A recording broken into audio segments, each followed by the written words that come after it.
Good evening. This is the October 11th meeting of the Wareham School Committee. The meeting is being broadcast by WCTV, and an audio recording is being made by our recording secretary, Mrs. Ruiz. The first order of business is public comment. Would anyone like to come down and comment? Is there anyone? Okay, moving on to the next item, good news. Does anyone have any good news? I do. Okay. So a couple of weeks ago, on a Saturday morning, I joined with about at least 25 members and friends and family of the Best Buddies from the high school. And we did a friendship walk in Plymouth with schools from all over Massachusetts, and it was really a great day. Those events are really awesome, and it was a great way to spend a Saturday morning with those kids. And also, I wanted to say thank you to Dr. Stedman and all of those from the middle school who were there last week. It was a great presentation that they put on. And it's unfortunate there weren't more people there to see it. We can only hope that as we continue to do evenings like that, that more people come. It's their loss for not coming because it was really a great presentation. So thank you. And I saw the brochure that was developed that evening, too, to pass out to parents, and I was impressed with that work also. Good communication. Yes. I would just echo what my colleague just said about that evening. I thought the Mrs. Pont, the teachers, and the students were outstanding. I enjoyed being in the audience for a change. So kudos to everybody involved. But I also wanted to thank the Scotty Montero Jr. Foundation for once again putting on two Rachel's Challenges, one for the middle school and one for the high school. I was lucky enough to participate in the high school. I wouldn't say it's a great day. It's an emotional day. It's a difficult day. Hopefully it does exactly what it's intended to do, which is make people more respectful and empathetic to their fellow students and the adults who are also participating. So thank you to the foundation for doing it once again. Okay. And next, the minutes of the meeting of September 20th, and I'll take them one at a time. If everyone's read it and it's acceptable, would someone make a motion to accept the minutes, approve them? Just one point. As I was reading it, I wasn't sure whether it was ambiguous to my colleagues and therefore the public when it talked about additional contributions to this special education stabilization fund, or whatever the term is. What I was saying is our goal should be to get the balance to 500,000. I wasn't suggesting we should be putting 500,000 in every year. I don't know whether that was clear or not. That's how I understood it. Which way did you want? When you said it, I understood. Which way did you understand? I understood that it would take time, but we are working up to having 500,000 in the stabilization fund. As It a obviously balance. would not, yes, as a balance, that it wouldn't be put in If there the everybody else- first year. but- If everybody else took it that way, then I'll move approval. Did everyone understand that part? Up to, yes. Up to 500,000. Yes. Okay, move approval. Do I have a second? Second. All those in favor? Aye. Aye. Aye. Okay, 5-0. Four. 4-0. Okay, next is the minutes of the second meeting on September 28th. Move If you were approval. there, okay, do I have a second? Second. All those in favor? Aye. Aye. 4-0. And now we're to the report from the Director of Student Services.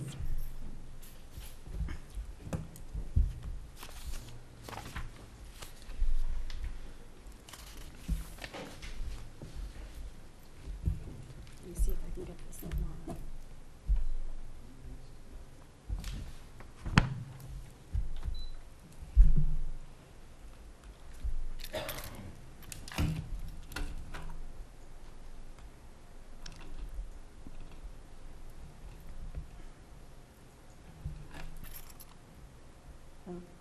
don't know if we're going to be able to see it.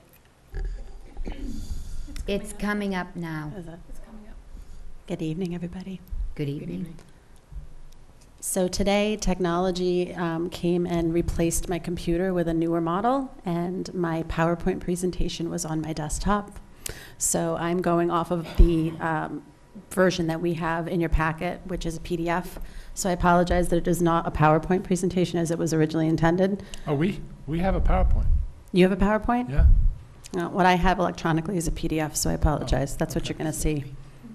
What I'm looking. Okay. I'm looking at a PowerPoint. Isn't everybody else? Yeah. So I thought in light of last month's report, we would do a little bit of good news about special education this month. So I wanted to share a couple things that are going on. Oops, that's not what I want to do.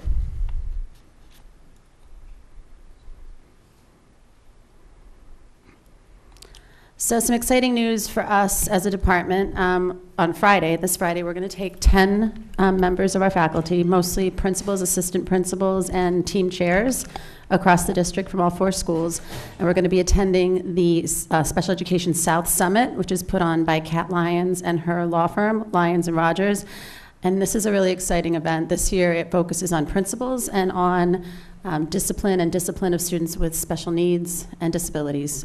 So we have a big team going.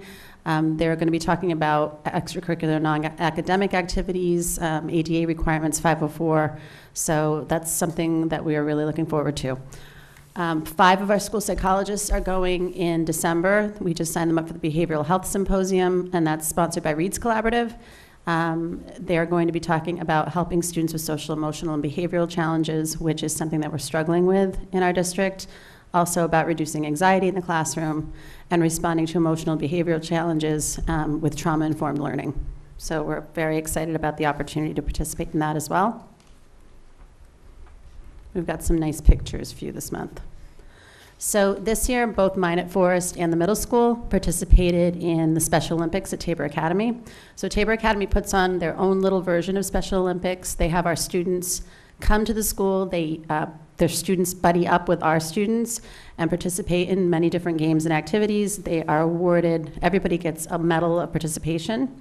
And it's a very supportive environment for our students. They all get high fives and a lot of praise from the Tabor students. And then they get to eat lunch in their cafeteria, which is a really exciting thing for them. So mine at Forest did participate this year.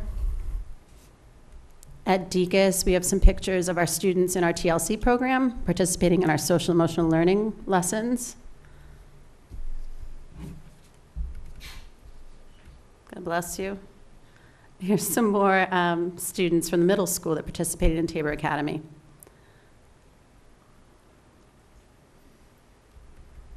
At the high school, I think there's 2 things that were exciting. We heard about one of them in the good news, but our Best Buddies program, which is something that I'm very passionate about in our high school and would love to expand across all of our schools. We had 2 events in the past couple of weeks.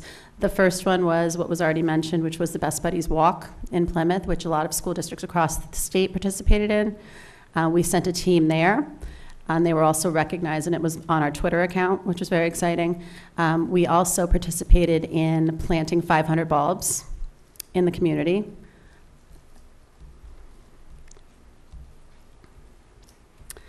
So I prepared this thinking that our meeting was last week, so I apologize. The CPAC meeting was held last night. So they did vote in all of their new officers last night and also voted on their bylaws. So those will all be available. The next meeting is going to be in November. The time and date will be posted on the Wareham Public Schools website as soon as we have it.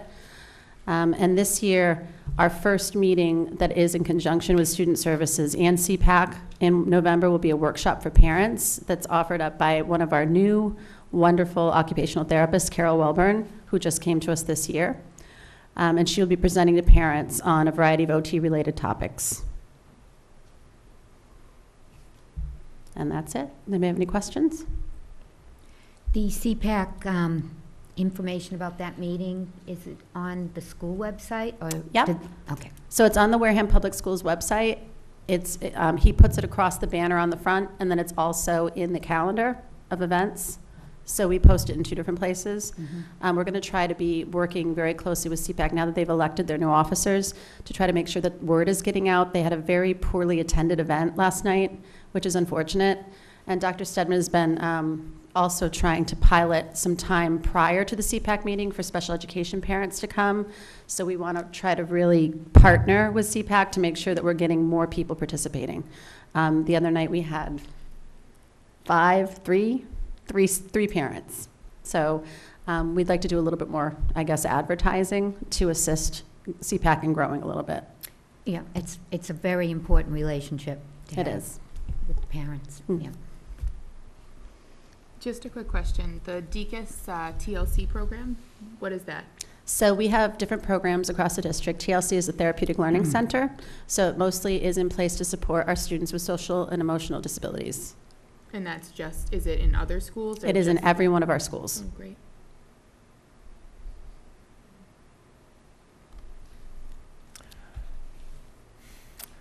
So there's a district handbook. Each school has a handbook. The handbooks all refer to a number of things, including expected behavior of students. There are Viking ships.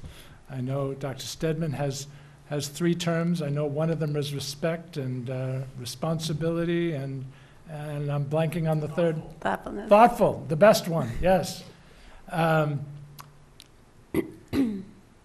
Do parents and fellow students have a right to expect that whether a student has an IEP or not, that those ships and 3 terms that I just spoke to apply to them?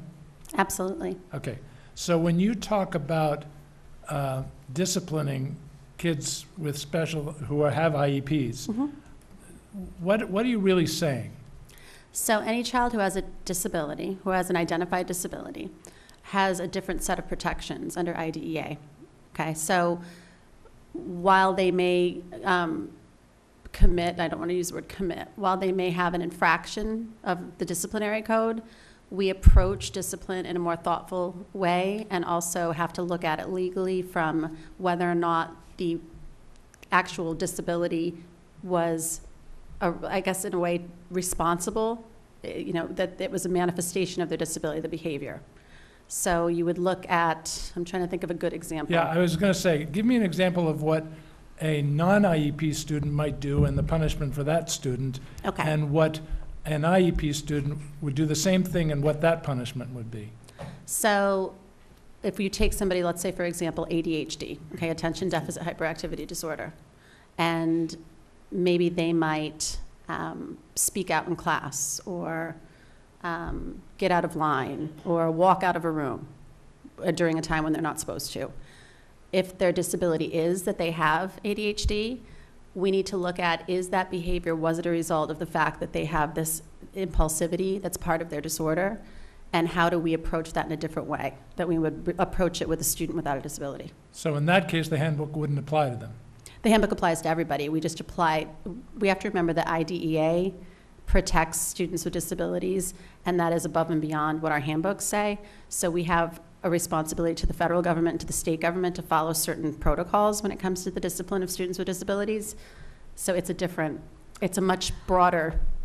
That's a really big challenge. It's a very big challenge. Because for a student to see a double standard, if you will, Mhm. and not understand why the double standard exists, that's really a difficult challenge. From being in special education myself, for this example, I would see there would be a counseling component where you really have to make sure that the student understands that that behavior is unacceptable. So you're not accepting it, but you work with them to teach them that that is not acceptable. And that would probably be what the IEP is saying too, to teach them that way. So one thing I try to always explain to people, that equity in anything is not that everybody gets the same thing, it's that everybody gets what they need, right? You know that I one. understand the concept. I understand the concept, but kids understand consequences. Yeah, and I agree with that.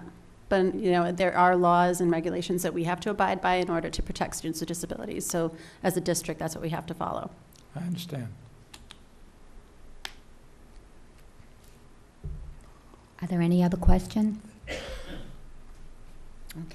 Thank you. Thank you. Next, we'll hear from the report of the Assistant Superintendent. Good evening, everyone. I don't know if this is working or not. We can hear you. Okay, good. I just wanted to go over a little bit the beginning of the school year and where we are with different elements of my level of responsibilities. I sent you Michelle actually sent you the report in a packet. I assume that it was read, so I'm not going to read it to you, but I'll just go over some of the highlights. Curriculum was a big issue in all of the schools, and developing curriculum has been a challenge, but also very exciting for the Wareham Public Schools. We were able to create a template. It was a hybrid model of two other models that have been very successful in creating curriculum. One is from Understanding by Design, and the other was from the International Baccalaureate. They have elements in that curriculum that are worthy of some time and effort spending in those areas. The middle and the high school spent a collective around 500 hours total working on these curriculum units, and we have about 70 units in total, just about, created as a result of their work. The department chairs were instrumental, as well as the leadership, in helping people begin to look at what they're teaching in a deeper, more thoughtful way.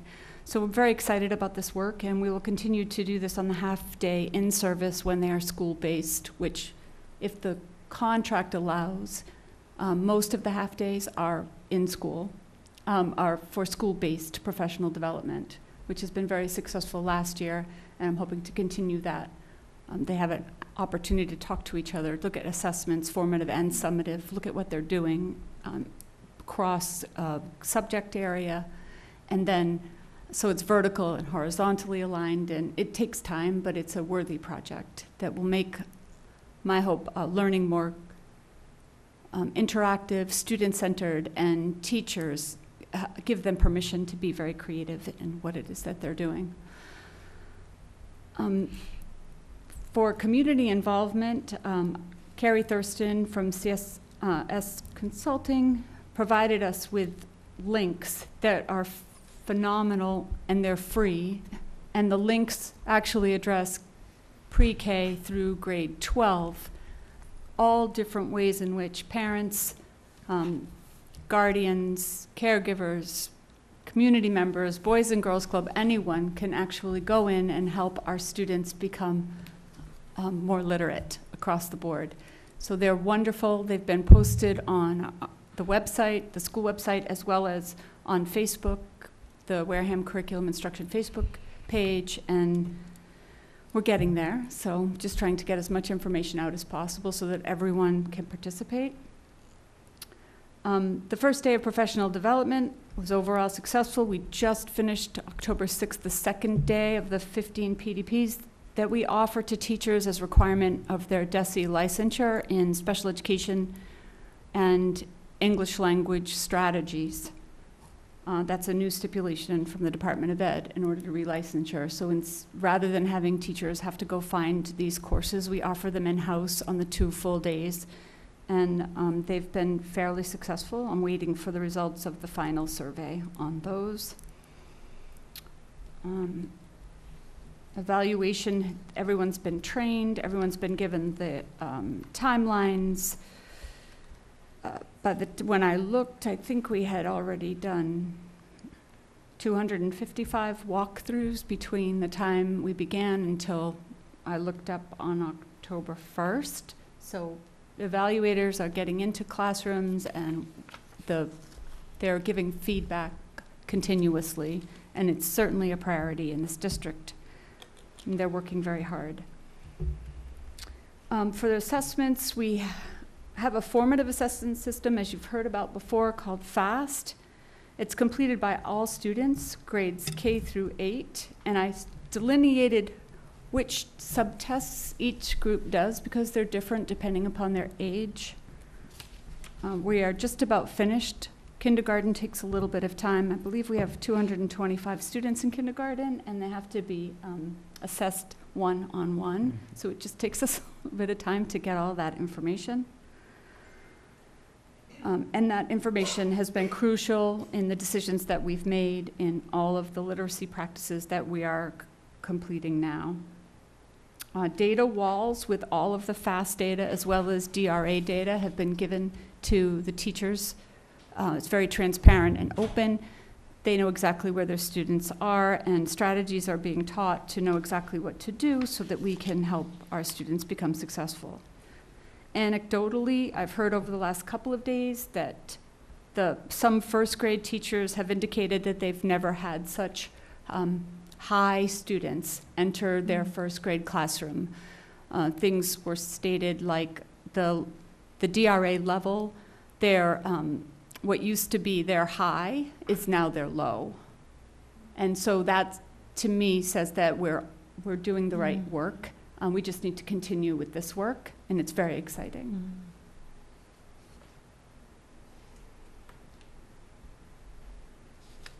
So any questions? Yes, you No. can go for it. No, I have a bunch, okay. me too. Um, Maybe maybe we have the same question. Okay. A 100,000-foot question. When you say in the second line, utilize best practice, does any school committee member anywhere have a right to expect that best practices are being used in their schools? I'm not just talking Wareham, I'm just in general. And if not, is it a function of resources? What is it a function of? Best practice? Yes. Well, it's partly a function of what's been researched, what's been vetted, and then what's going to work for that individual student and their presentation at that moment. So you can't necessarily define best practice the same for every single student. So what we're trying to do is carefully, using smart formative data, carefully identify what the issues are, and then using the researched best practice to match what that student needs Okay. at that time. So what you're really saying is once you've figured out the problem that a student is having with learning, Mhm. okay, there is a best practice for that individual student. There could be more than just one best practice, but Okay. yes. Okay. So should we expect that Bridgewater State University and all the rest of the universities that are giving teaching diplomas, et cetera, recognizing that there are other ways to become a teacher in Massachusetts, but certainly hundreds of teachers come out of the Bridgewater State program as well as others, should we expect that they are teaching these best practices to which you're referring? Yes. Do you believe they are? Yes. Okay. You referred to a hybrid between IB and understanding by design. What exactly is understanding by design? It's a method of creating curriculum that actually begins with the end in mind. So rather than creating curriculum around an idea, around an activity, you design curriculum with what your end goal is, and you go backwards from that point. So everything that you then fill in is to get to that end goal. Makes sense. Okay. And is that something new to the district? No, the high school in particular is very familiar with that practice, and I believe many of the other schools participated in using that design at some time. So it was familiar to them, but the only units that I had available to me had been written in the past, and they were from the high school. I didn't have the others that had been written, so we revamped some of the units at the high school that were working and put them in the new format that was approved by the department chairs at the high school and then brought to all the other schools to use. Can you give me an example of how incorporating IB and making it a hybrid would change it? Well, it changes it because there's specific elements to the IB that are not addressed in the understanding by design. So like a global connection, for Okay. example. What is the global connection to this unit, and how are you going to read or analyze other material from other places in the world in order to get to your end goal. Great example. Okay. 38 professional development events and many more will be added throughout the school year. I don't know about anybody else. I was really impressed with that number. I suspect you're going to be, and you hate to do this, but just give me an honest answer, even if it's bragging. How many of those, how many existed, 5 years ago? I mean, is this a tremendously increased number of PD opportunities within the school district? I don't think so, Really? but I don't know for sure because I wasn't here. Okay. I do know that that with all of the elements that need to be taken care of, that the goal for professional development, and believe me, it is very complicated. You have 250 educators all coming from a different place, and you have to somehow make it work for all of them. So you try to incorporate as many different ways to help the professionals receive the professional development that they need. Well, I was impressed. Well, thank you. 34 new teachers. Yes, it was That's a, wonderful. I was going to ask you, what's a healthy number of new teachers? I don't know. I mean, that's about almost 15% turnover, so maybe that's okay, maybe that's good, maybe that's bad, and maybe they're all great teachers, which is wonderful. But my reaction was a wow, and it was an ambivalent wow. Should I not be ambivalent? I'm not sure. I think we had a number of people retire. I understand, and there are all were sorts of things reasons. that occur. So I'm not really sure. I know when I first arrived, there was a large number, and then the number went down a little bit, and now it's back up again. So I believe it ebbs and flows. There's supposed to be a national teacher shortage, or maybe there already is, but as a result of baby boomers retiring, for example. But that to me was a big number. I was also impressed with 255 walkthroughs in less than a month. Mm-hmm. That's really outstanding, and I give the They're working very hard. the supervising evaluators and the principals and the APs are really taking that seriously, and I think everybody benefits. Mm-hmm. I'm almost done. Why did I highlight that? Oh, and this doesn't apply to anybody else at this table, we approved RTI, Response to Intervention, with great enthusiasm a number of years ago. And it really didn't do what we had hoped it would. What do you think is the fundamental difference between RTI and the interventions that you're now making in our elementary schools? The interventions that we are proposing are embedded in the class for instruction. And so there are intervention blocks, but within those blocks of time, students are being moved based on a span of what they know and then addressed as such by the teachers. So we're utilizing, so in other words, instead of just being in one classroom all day long, they might open up to 4 different classrooms, for example, and then they use that. For and one span it elementary out. student? Well, groups One will go group might be in 4 different classrooms. for the intervention period, and so we just move them as a way to then focus on that particular span, which makes it nice for the teacher because they're not jumping from high, medium, low. They're actually able to focus in on that particular group, and each teacher does that in that block of time. So it's, to use a simple phrase, it's more customized than RTI ever was. Much more customized, much more personalized. Individualized. And there's no,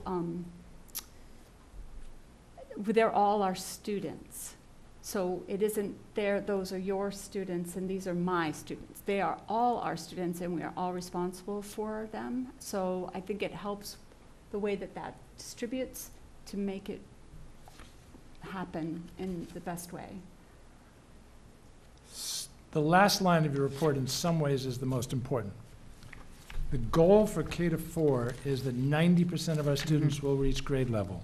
Correct. Or above. Correct.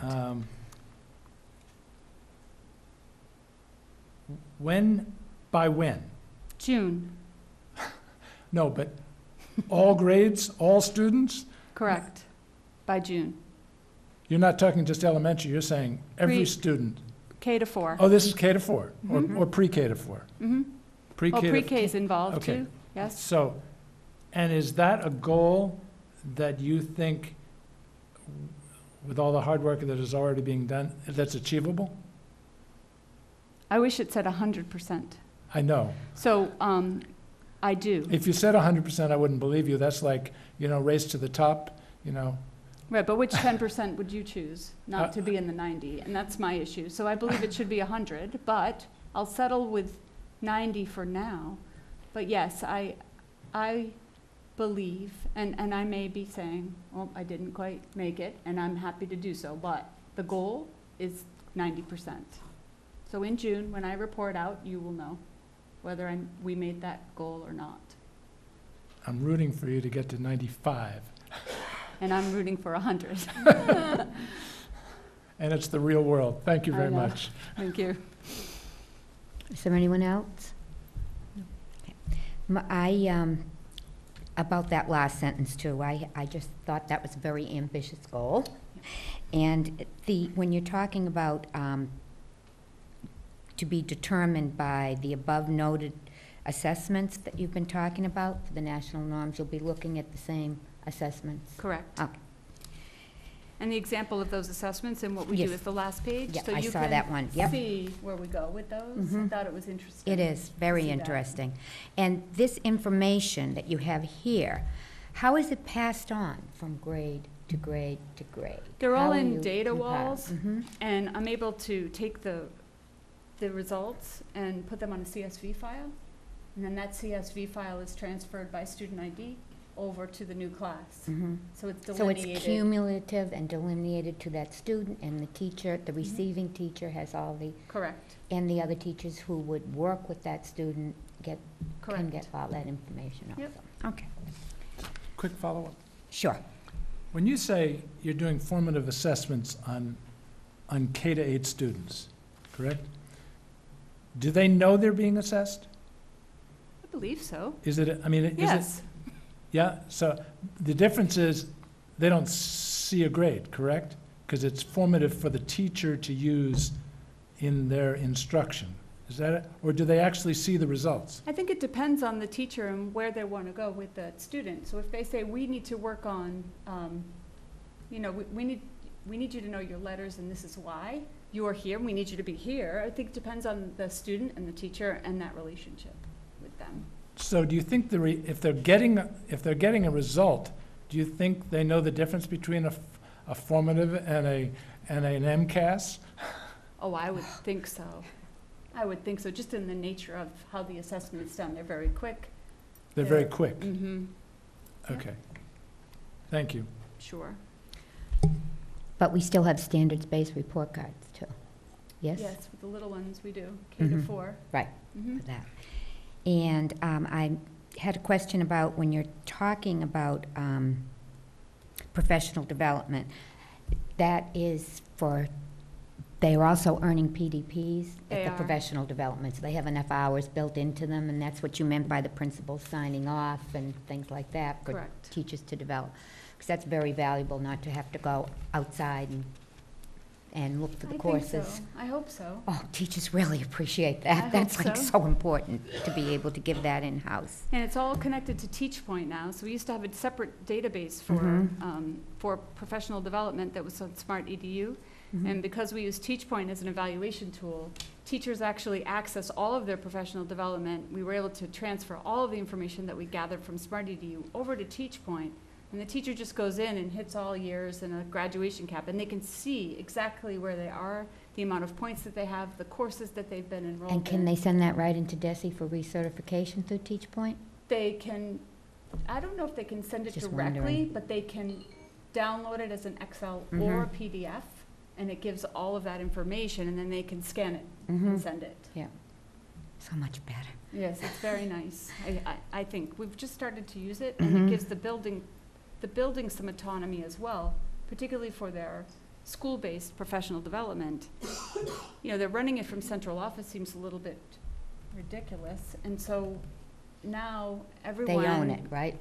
Well, they can add and approve and move things much faster than it was when they had to sift it through everything through central office. So I think it's a nice tool, but we'll learn more. I mean, we just did this, so we'll find out. So besides recording the professional development, is that the place where they have their goals that they're working on for their Everything. everything's on there? Everything. So when their evaluator is going to, complete their evaluation, they would be able to look into this document Correct. and see what And it's everything all that's going there. on. That's easier too. I know, As a nice. former evaluator, yep. That's great. Let's see. I think that was all the questions. Let me see. Yep, that was it. Thank you very much. Thank you.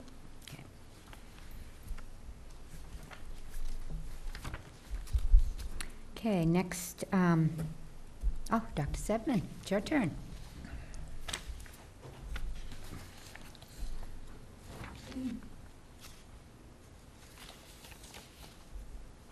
This is his.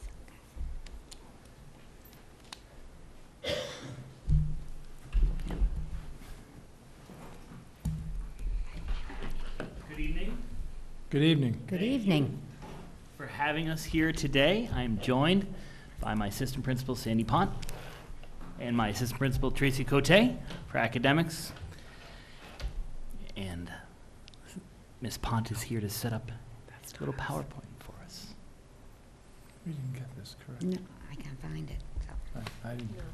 okay. Sorry.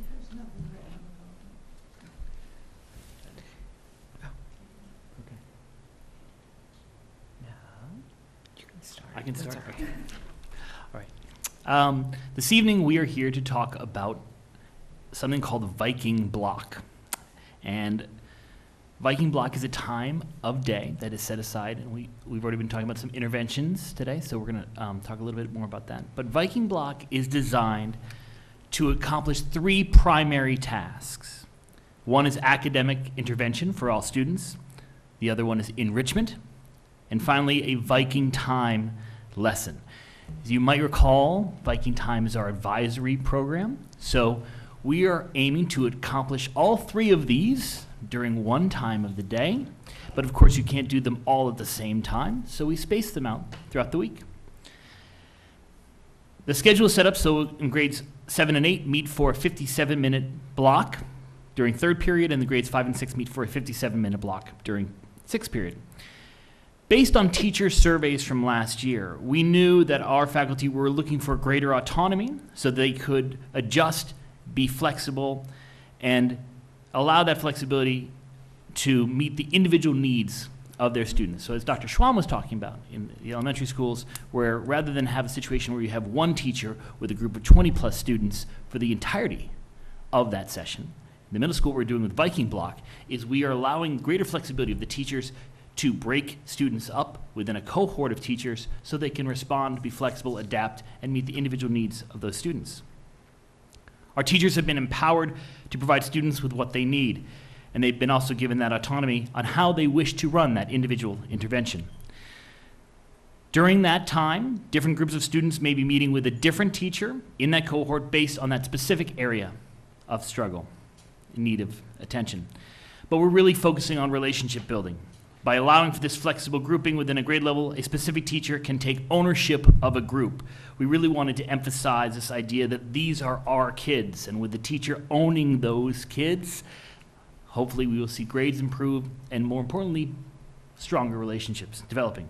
So let me talk a little bit about the academic intervention piece. So in grade 5, the intervention time has been set aside to pull aside small groups to focus on leveled reading, as well as mathematics.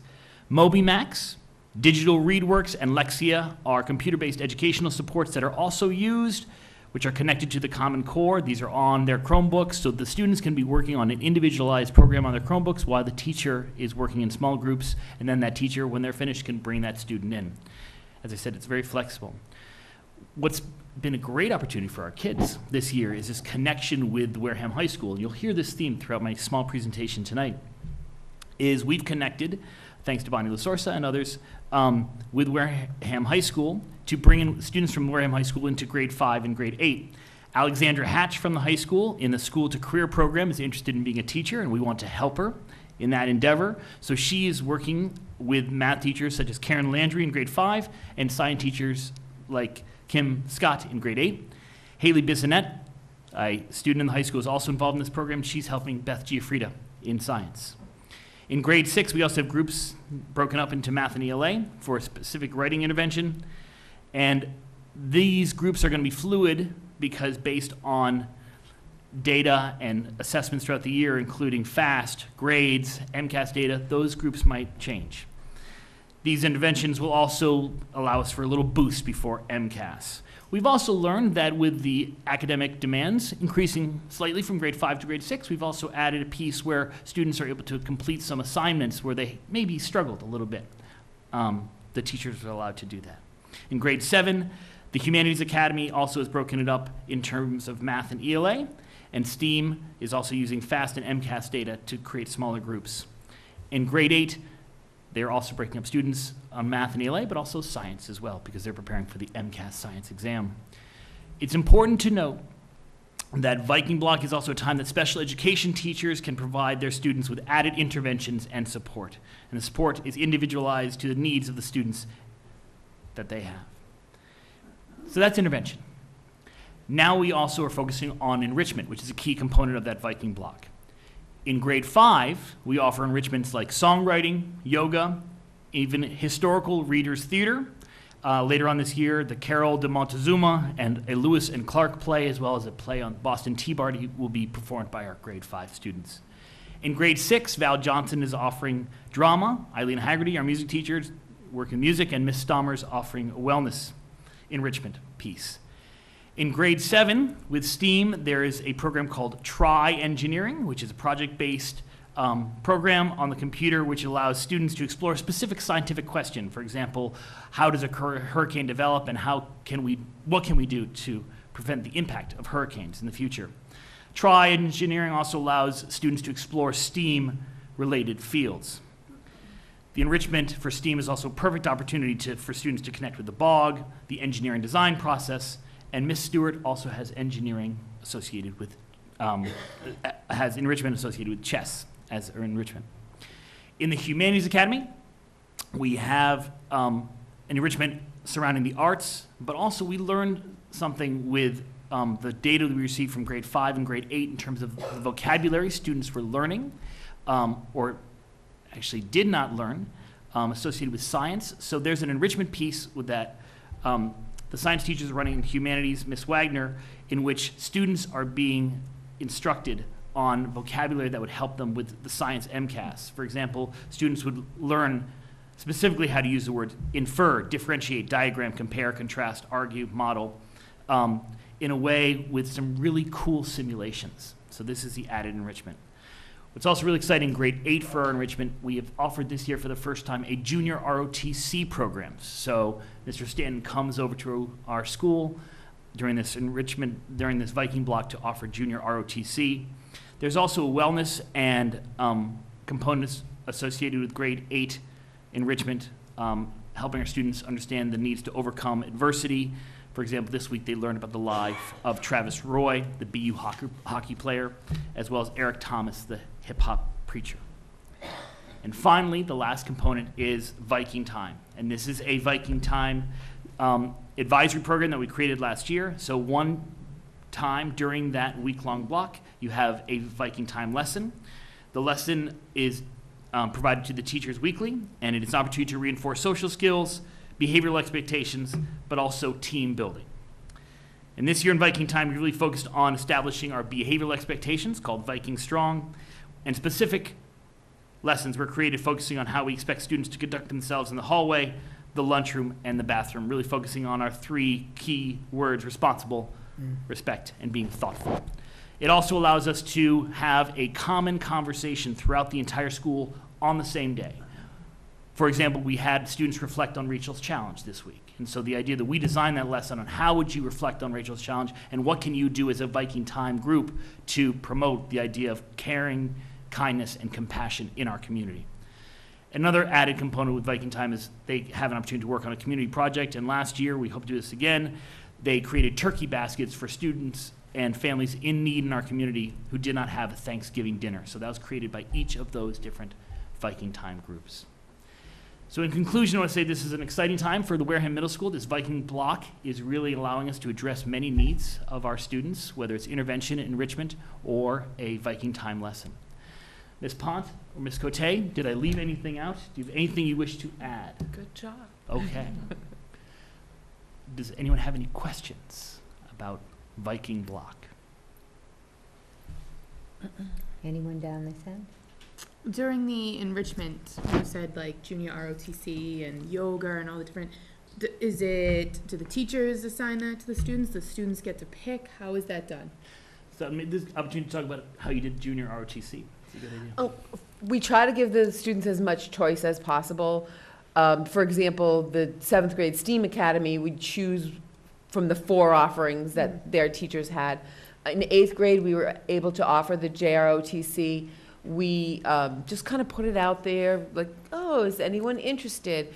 The colonel told us he could take about 20 students. I think we gave him 24 because we had 34 that wanted it. So it was really well received, and the kids seemed to be really excited about it. So we try to give them some element of choice in that. You'll also see pictures, finally, you see the one day, one goal. This Viking block also allows us to have community-wide celebrations. So we knew that at that time we could take the entirety of grades 5 and 6 out into the field to play soccer in commemoration of UN Peace Day. And you'll see some of those pictures. You'll also see far too many pictures of me that are not very complimentary, but I started a little something, and Dr. Stedman usually does it too, on Wednesday mornings to kind of get through that middle of the week. We have a different sign every Wednesday, and it started off, we are Viking Strong. One week was we are WMS Proud. And as the students come in, anyone who likes can take a selfie with either myself or Dr. Stedman. I'm at the back door, he's at the front door, as all the students come in and we greet them. And I will tell you, I have some students that like come running down to me and they're ready for their selfie on Monday, and then I tweet them out. So if you want to follow me on Twitter, I don't have very many followers, so I would love more followers. But it's really exciting, and it's just a fun way to start our day and a positive message for every Wednesday to kind of remind us where our focus is. And it's just a nice little tradition we've started. It's a Wareham Wednesday. Mr. Sweat. How guided are the students with respect to what they choose?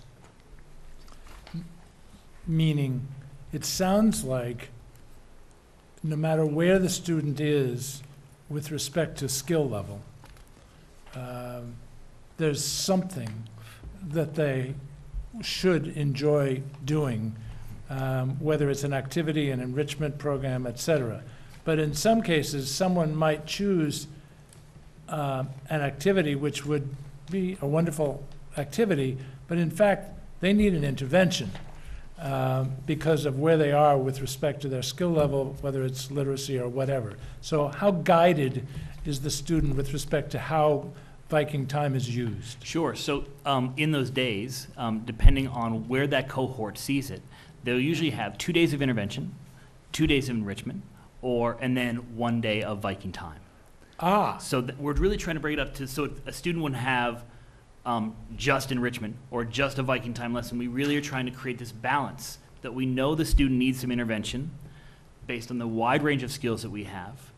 We're really trying to create that flexibility, though. So that grouping that looked this way on Monday for that intervention, if there's an intervention again on Thursday, that grouping may look slightly different based on the data we're receiving.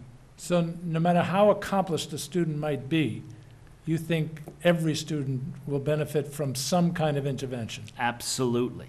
Interesting. Yeah. I understand.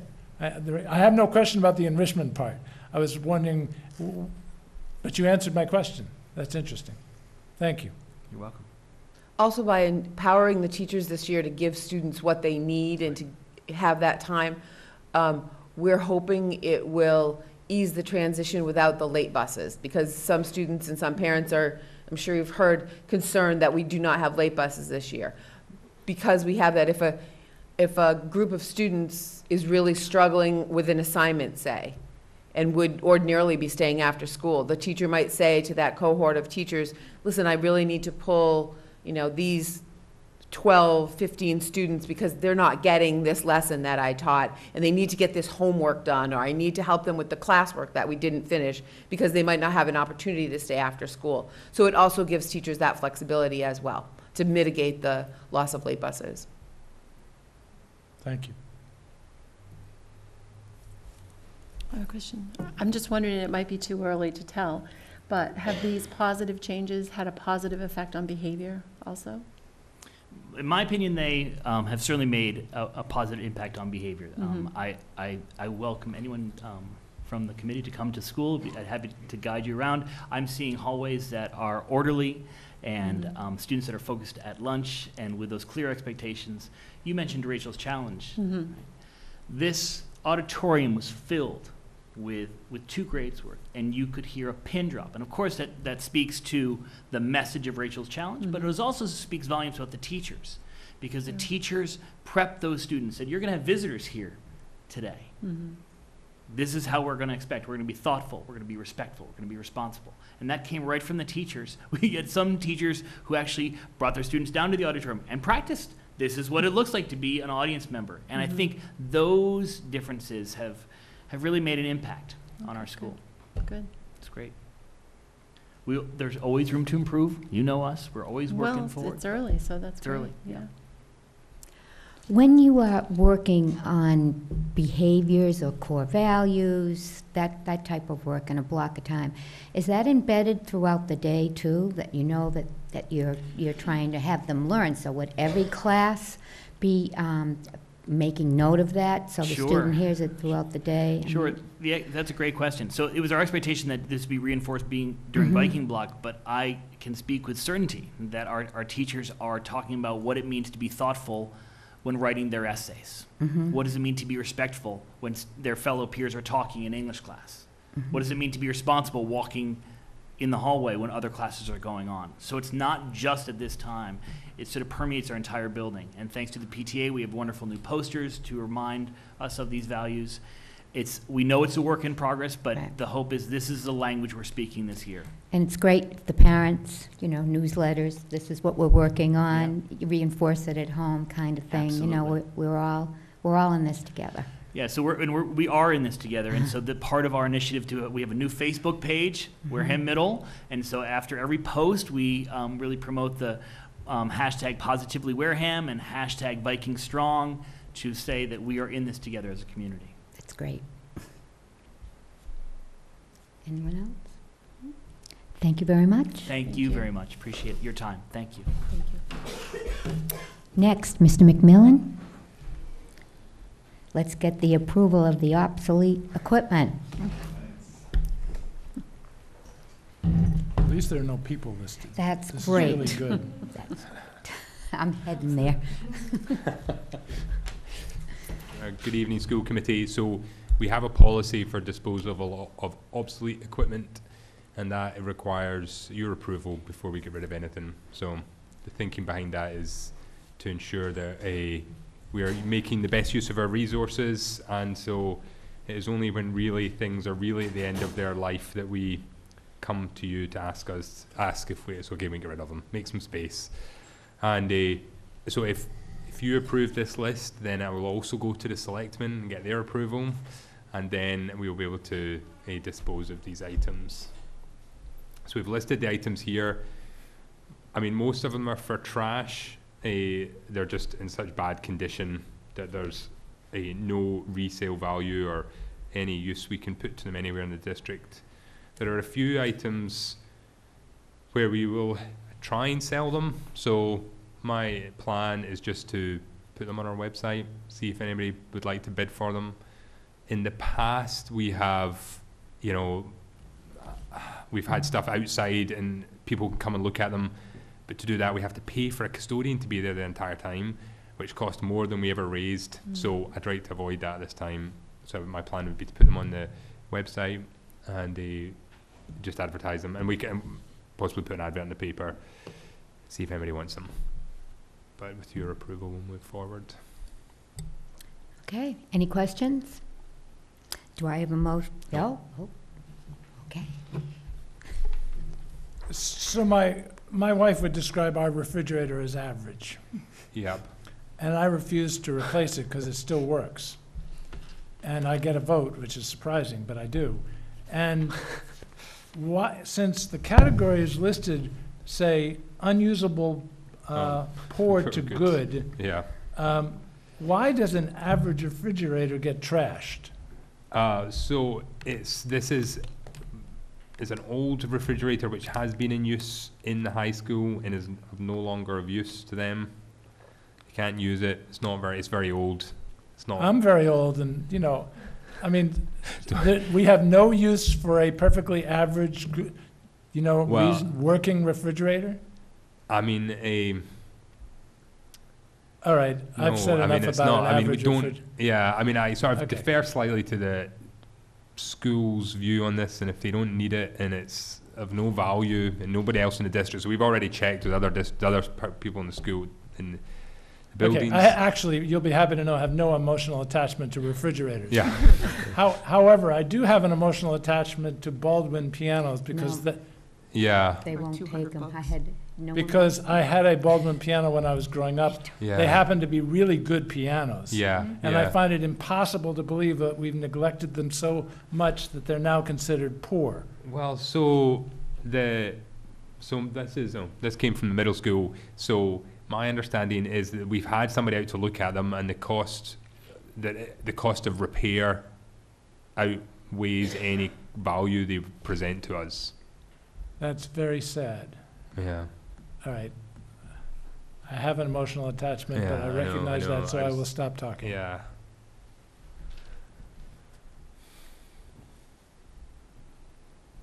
Any more questions?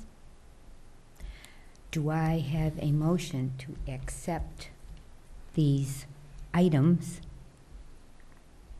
for the obsolete list so that we can get rid of them?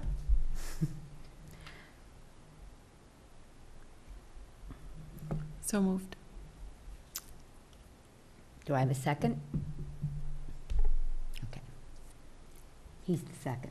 I didn't, Oh. I didn't give you a second. Oh, I I'm thought you went, I'm emotionally attached to them. I can't give you a second. okay, Second. okay, we have a second. All those in favor? Aye. Opposed, abstain? Okay, 400. Are they uprights or baby grands? There's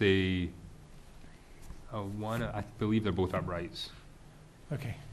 I had to give my Baldwin piano away 3 years ago when I moved down here. I couldn't sell it, and I just read an article before coming here this evening that people They're can't- not buying pianos. They're not buying the pianos, Yeah. but they are taking the piano lessons. People just don't Yeah. have room in the homes. Yeah. So we will Maybe try and that's one sell of it. the So nice new one. Electric So- pianos are also much better than they ever were. yeah. All right. Thank you very much. Okay, thank you. Acceptance of gifts. Andrea, are you going to do that? So we recommend an acceptance of the following gifts given to Mrs. LaSource's classroom project, Classroom Designed for Learning, from donations through donorschoice.org. 10 Honey Can Do portable lap desks, and 1 Index Quick Fill AC electric air pump. Oh, okay. I have been to Mrs. LaSource's classroom as recently as this afternoon. It's a phenomenal classroom. The gifts are being well utilized, and I support approval of these gifts. Okay. I have one question. Do you know what was in the thank you package to the donor? No? I'll ask her when I see her. Okay. And did you just make the motion? Yes. Do I have a second? Second. All those in favor? Aye. 400. Next.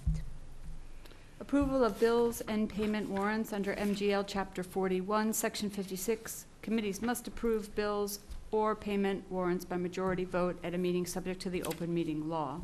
Payroll week ending September 23rd, 2017 for $134,735.71. So moved. Do I have a second? Second. All those in favor? Aye. Aye. 400. Payroll September 23rd, 2017 edition, $115. So moved. Second?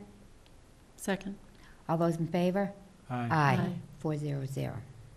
Payroll week ending September 30th, 2017 for $836,220.51. So moved. Second? Second. All those in favor? Aye. 400. Payroll October 7th, 2017, $132,346.50. So moved. Second? Second. All those in favor? Aye. Aye. 400. Bill warrant for October 5th, 2017 for $117,141.83. So moved. Second. All those in favor? Aye. Aye. 400. And bill warrant for October 19th, 2017, $104,466.99. So moved. Second. All those in favor? Aye. 400. That's it. Okay. Next, we have the school committee reports, and at this time, I'd like to change one of the school committee meetings in February to February 7th from the 14th, which was very close to the February vacation, and then the last meeting before that was the middle of January, so we would have gone a month. Seemed like a better, due to scheduling, it was a better date. So there's a change there to February 7th. So 14th to 7th? 14th, February 14th to February 7th.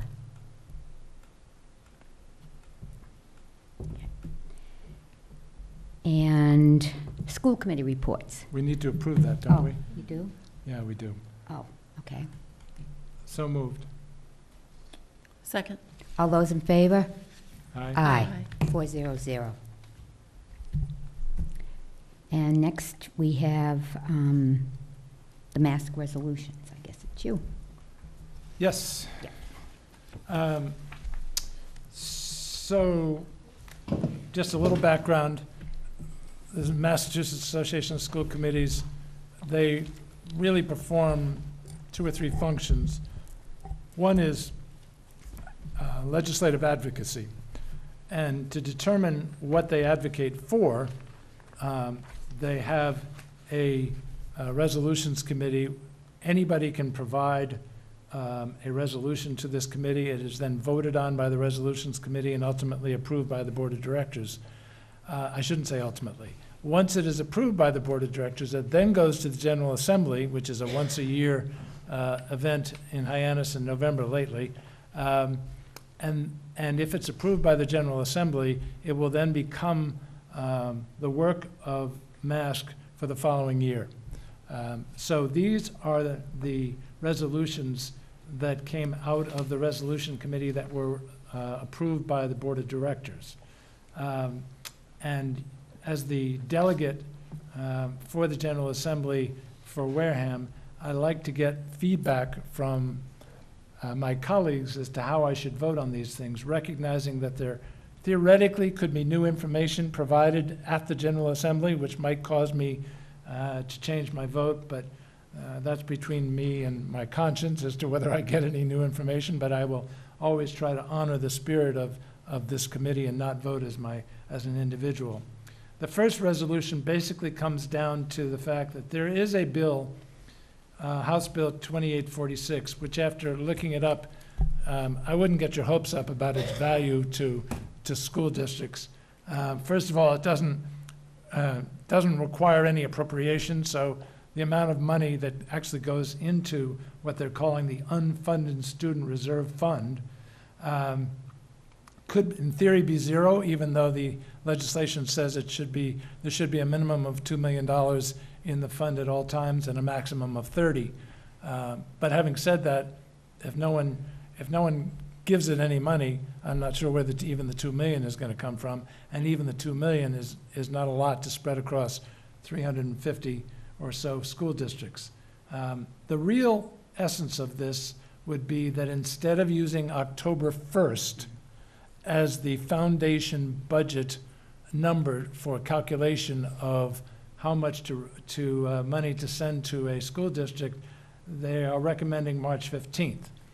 However, and it's not clear whether that March 15th date would stand alone, although my reading of the therefore part says that this resolution is actually independent. I don't know how anybody else reads it, of House Bill 2846. But right now, House Bill 2846 says that if you have at least 100 new students into your district as of no later than March 1st, you can apply for reimbursement or funding, I should say, for those additional students. And you theoretically, I say theoretically, and that's exactly what I mean, could get an amount equal to the foundation budget per pupil times the number of students, which might be a nice number, except for the fact that it, might not be funded, and I'm thinking of McKinney-Vento now, where they started out funding it at 100%, and it hasn't ever been close to that for a long time. In addition to that, if too many schools apply for it, then DESE would simply prorate the amount based on the amount of money that was actually in there.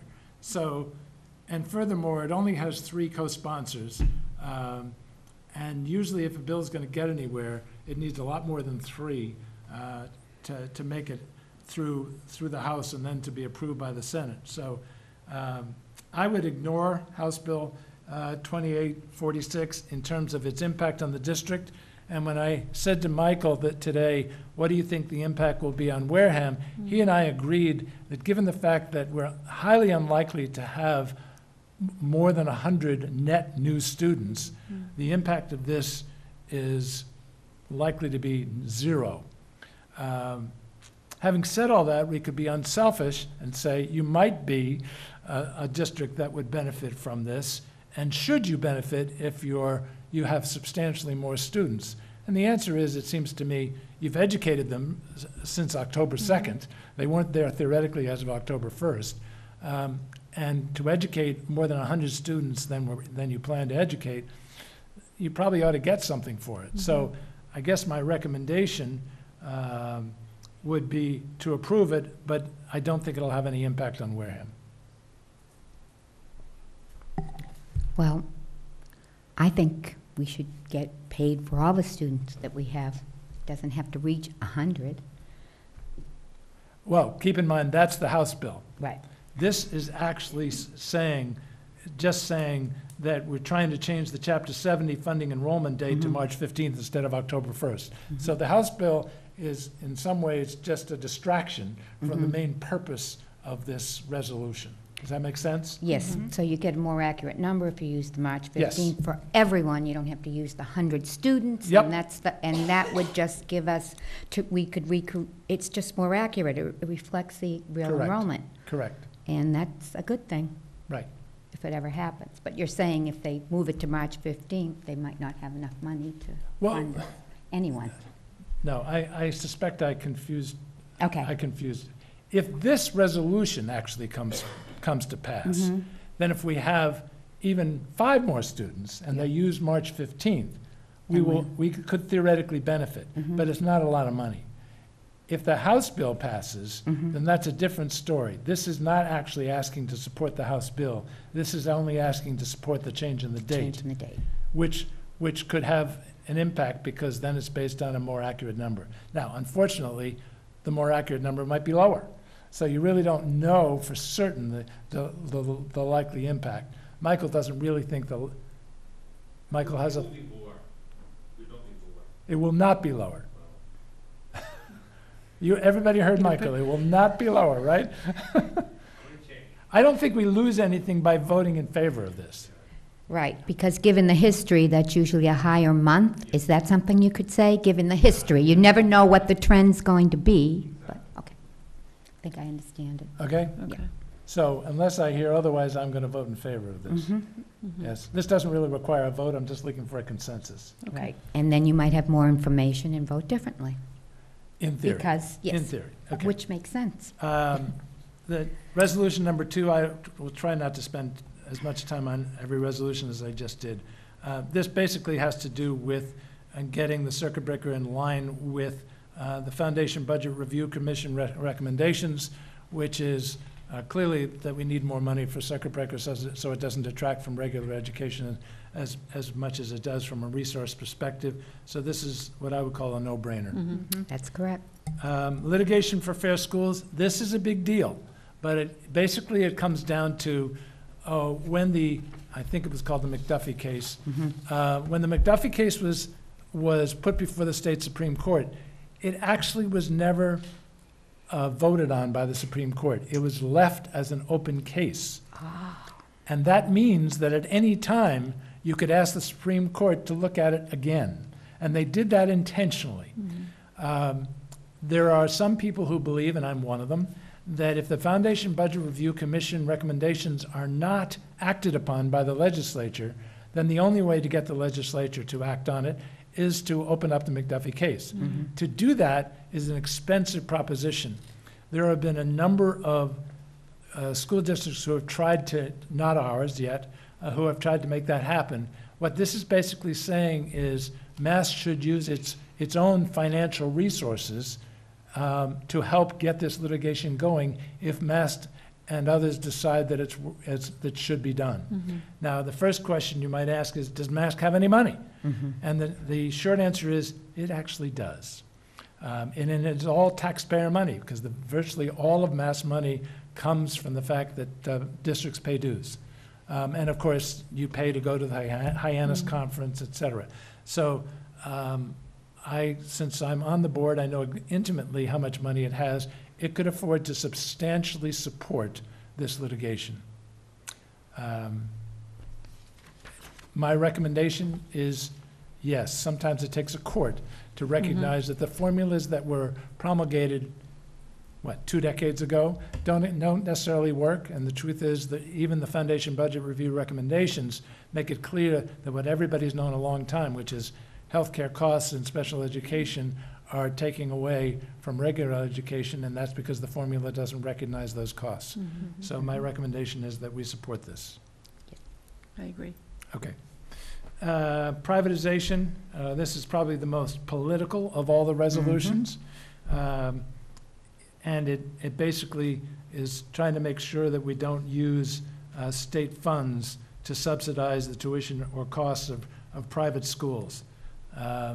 That would not include charter schools, but the ballot question that was just passed put a cap on the expansion of charter schools. So this would come down to the fact that there are a lot of business interests and political interests on one side of the aisle that would love to take some of the money from public education and put it into private schools. I did hear an interesting story once, which came from a source which made it somewhat credible, but take it as a secondhand story, that part of the reason that charter schools developed in Massachusetts was because there were powerful forces that wanted the public to pay for a parochial education. And when that didn't work, they decided, well, let's go for charter schools instead. Bottom line is, I'm a very strong believer in public education, and I do not believe we need to divert any more funds to another source of education, especially private education, vouchers, et cetera. So my recommendation is that we support this resolution. I agree. I agree. Okay.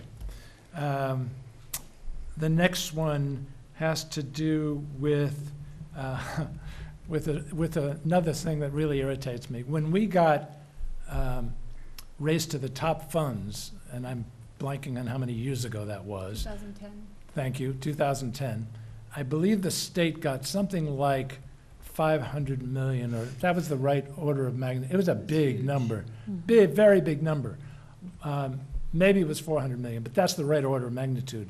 What most people don't realize is literally half of that money went to the Department of Elementary and Secondary Education to cover the cost of administering Race to the Top.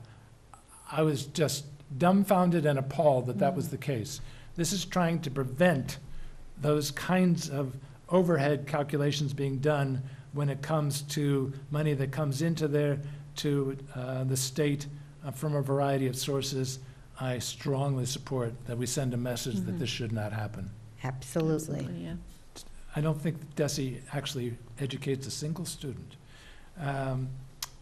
The foundation budget, this is a pretty basic one. It basically says reconvene the commission to deliberate some more and to ask the commission to make further recommendations as necessary for the adequacy of the foundation budget. This is a no-brainer. And finally, the Affordable Care Act. This was the question I forgot to ask you, Michael. I believe Medicaid, this is an easy one. I believe Medicaid is part of the in-kind reconciliation. Is that a correct statement, Michael? Yes.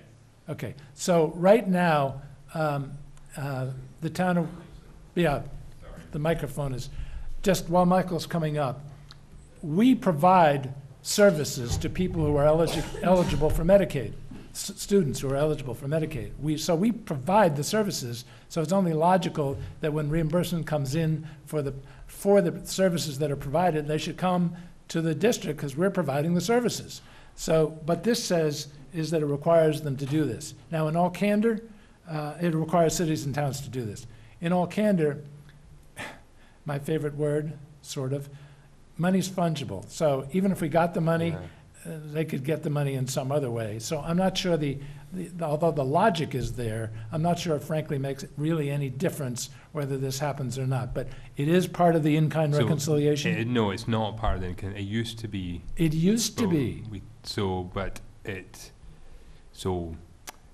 Because of the way it's reported to the state, the Medicaid reimbursement is reported to the state as a separate number as a revenue. As a revenue for whom? Well, it's revenue for the school district. I mean, it goes into the school district's end of year report as revenue. Okay, that's a nice start. Do we actually get the revenue?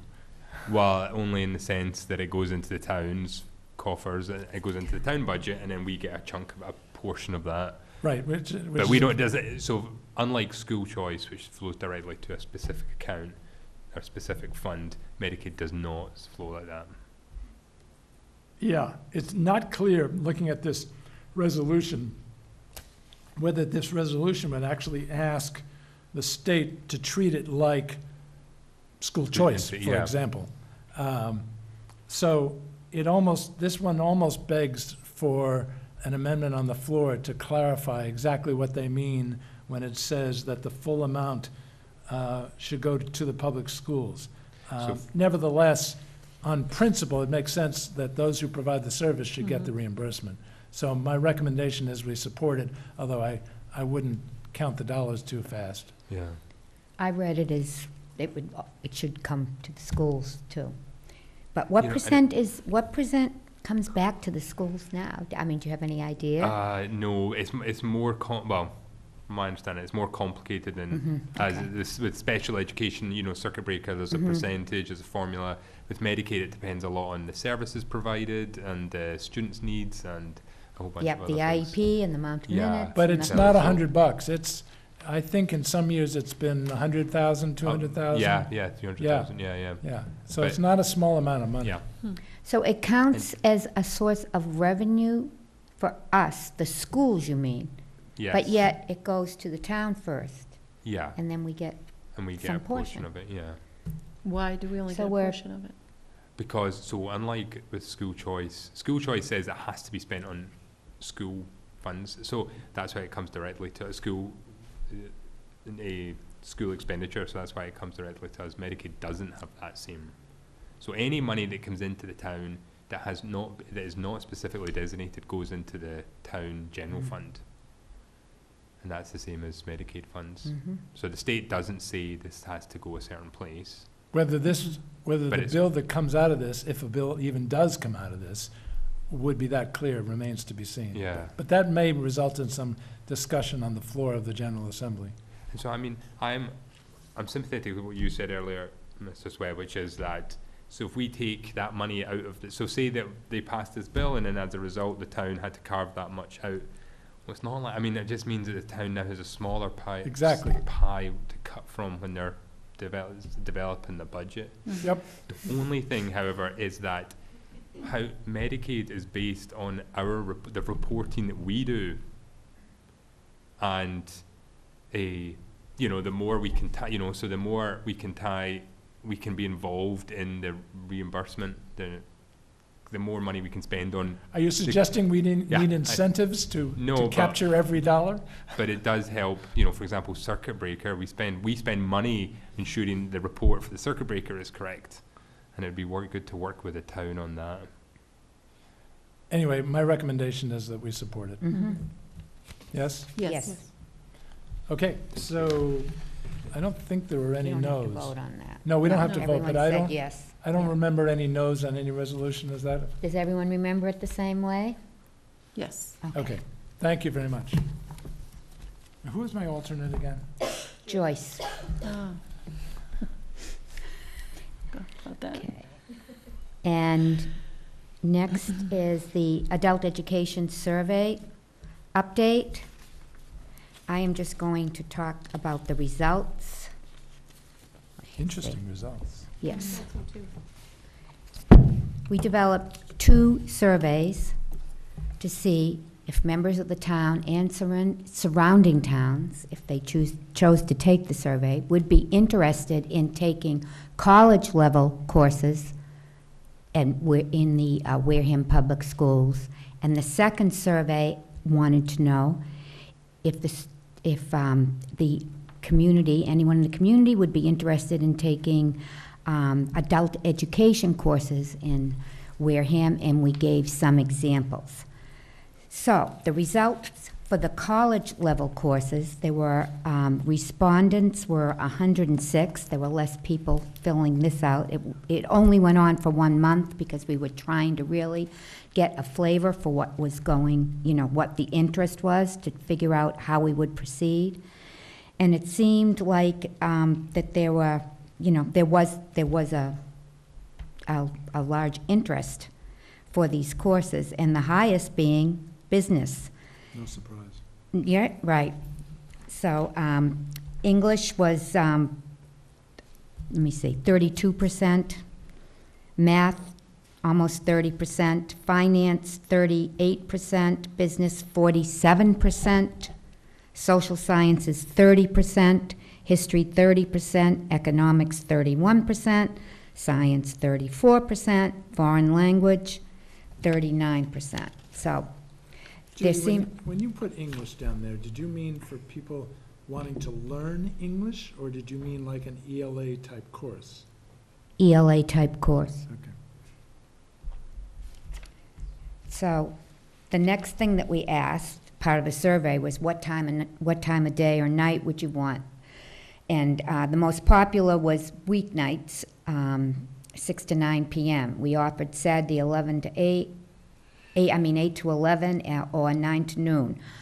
And speaking with some members of the community who were involved in getting some of this information out to the community to gauge their responses, there were a number of senior citizens who were helped to do some of these surveys, you know, by hand. They didn't, you know, we had the hard copies out, and they overwhelmingly wanted computer courses.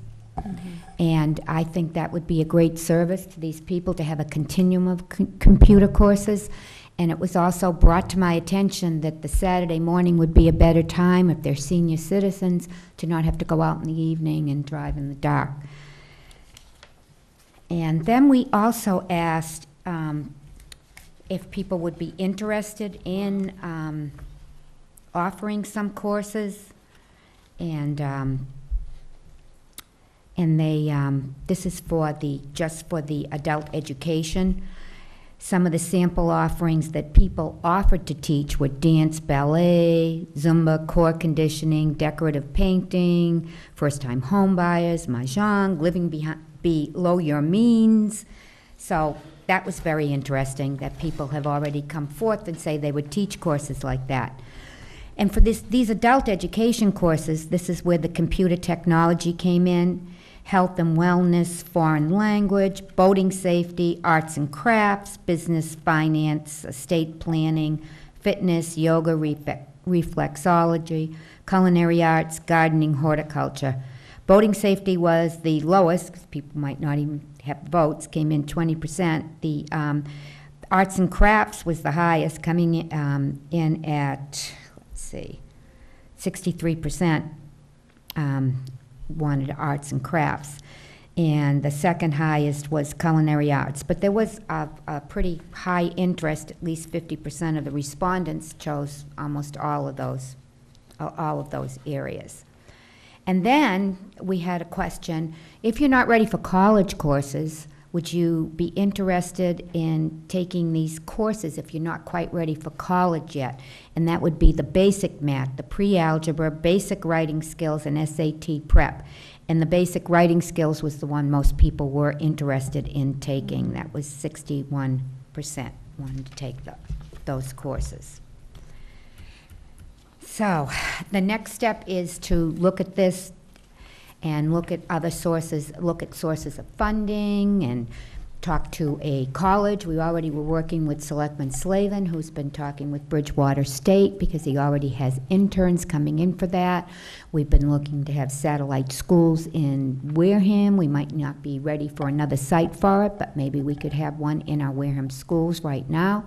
So we will be reporting to you on the progress of how we interpret this, what we look into, and where we go from here. Again, I know there's also we're looking at some ways of having more funds for the adult evening classes too, and we'll bring you that information as it develops. Do you have any questions? Right now, it just is. It is what it is right now. Mm-hmm. Okay. And next, we have the policy review recommendations from the policy review chair, Mrs. Bakioki. So the first policy, there were 4 policies that we reviewed this month. The first one is the staff ethics conflict of interest policy. There was one change. There was a paragraph added. The 5th paragraph down was added.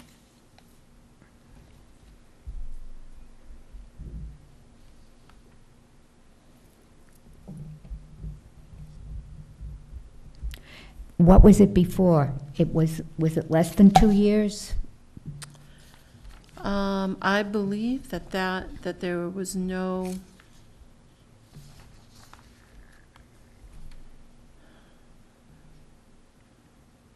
I'm not sure. That was an additional. It's an addition to the. In addition? Yes. Okay. Yeah. It's just put in there. It was that, but it wasn't stated. That's what I thought. I thought I Mhm. took it more than Yeah. once. Okay. Are there any questions? Do I have a motion to approve? So moved. Do I have a second? Second. All those in favor?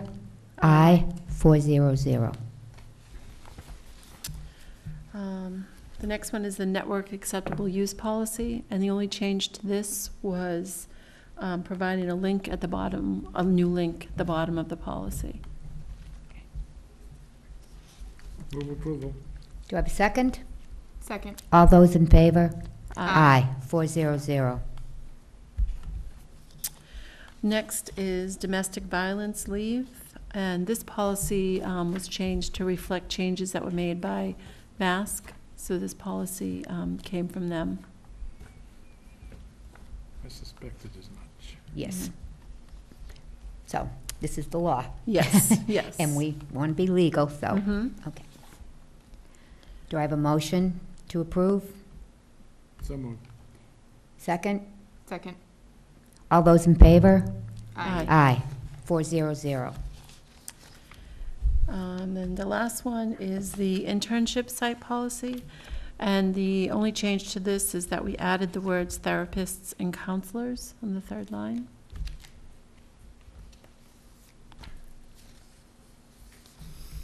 Move approval. Second, Second. all those in favor? Aye. 400. Next, is there any other business that anyone would like to bring up? I just have a little announcement. Sure. That, at the high school on October 21st, the DECA program is holding a fundraiser. That's the second time they've done this. It's a Mattress Madness fundraiser, and they'll be there in the gym from 10 to 5. So if you're thinking about buying a mattress or in the market for a mattress, please come down and support them. Or a refrigerator, an average Or, refrigerator. sure. And Yeah, the pianos, it's what we've got the pianos for sale too. Let's put it all together. Okay. That's it? Do I have a motion to adjourn? So moved. That's it. Second. Second. Aye. Aye. 400. Thank you, everyone. Good evening.